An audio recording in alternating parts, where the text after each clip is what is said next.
Leo's insights are presented to challenge, inform, and encourage you in your quest to break free from school-based approaches to education. Building upon a foundation of unschooling, we sincerely hope these insights help you to consider how education can be truly unlimited. Many years ago, when I was teaching high school biology, I had the pleasure of mentoring a number of student teachers. On one occasion, I decided to give one of my student teachers some freedom, so I removed myself from the class he was teaching and went into the office across the hall. I was working on lesson plans when one of my colleagues' student teachers came into the office to phone a parent. The student teacher's tone was very condescending.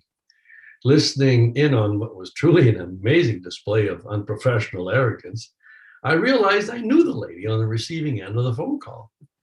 One of her children was in my class, and I had had the pleasure of meeting her during parent teacher interviews. I knew her to be a very nice lady and could not for the life of me understand how a 22-year-old student teacher who had no children of her own could be scolding a mom of 8 children regarding her responsibilities as a mother.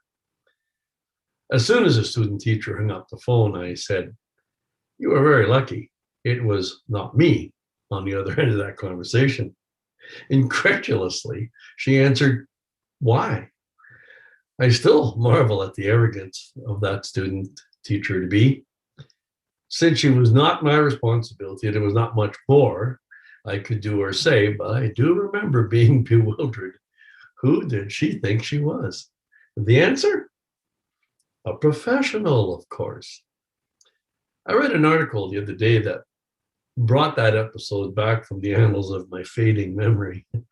The article was addressing teacher concerns over parental interference during online classes. Online classes, you will remember, were implemented due to the continuation of provincially mandated COVID-19 lockdowns. The article spoke of how the new world dynamics are presenting parents with front row seats to their children's education. Parents are finding it difficult not to get involved, either because their child needs individual attention or the parent is concerned about what is being taught and how things are being conducted. The school is no longer a black box disconnected from parents, but rather wide open for all to see. One can understand why parents are getting involved, but why are teachers upset with them for doing so? In fact, the article told of parents being chastised by teachers for being disruptive, interrupting classes, and interfering with teachers. Not only is there general disapproval regarding parent involvement in their children's education, but teachers are frustrated with constantly being monitored and critiqued, as well as discouraged with a barrage of email and phone messages from parents overstepping their role. Much more was included in the article, which clearly demonstrated there is a major tug of war occurring over who is responsible for the children's education. Schools and boards are even setting boundaries and rules for proper parental conduct. Wow, shades of the past. But is it really from the past? Or is it possible that forced online programming is exposing something that has always existed, even if it has not really been obvious? Have you ever noticed that those who set the boundaries are the ones most likely to breach them? This is, in fact, what has happened in the battle of authority between the school and the parents. After all, who has the legitimate authority here? Well, the first clue is who gave them birth. The second clue, where do children spend most of their time? And of course, thirdly, is who has the greatest potential to have the most lasting effect on the children? I understand teachers' concerns and frustrations as they are just trying to do their jobs.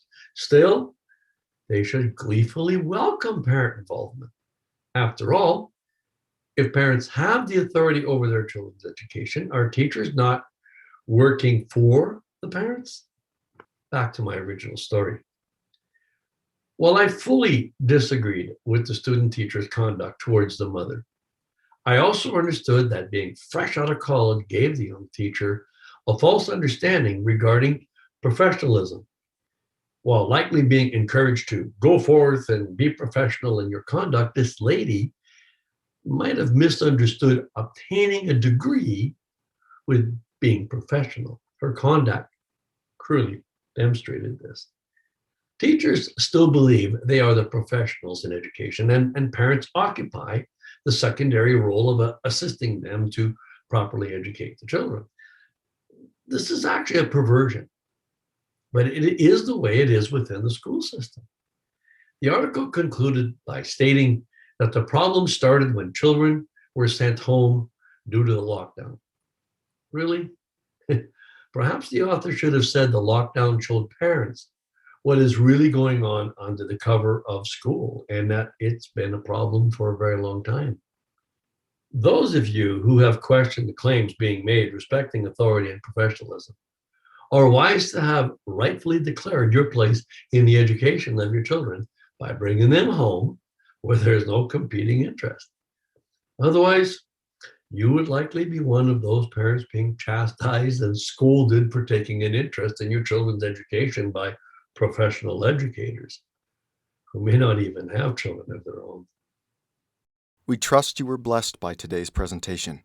For more helpful information to guide you in your home education journey, please visit educationunlimited.ca and leogaumont.com. Be sure to like us and share us on Facebook.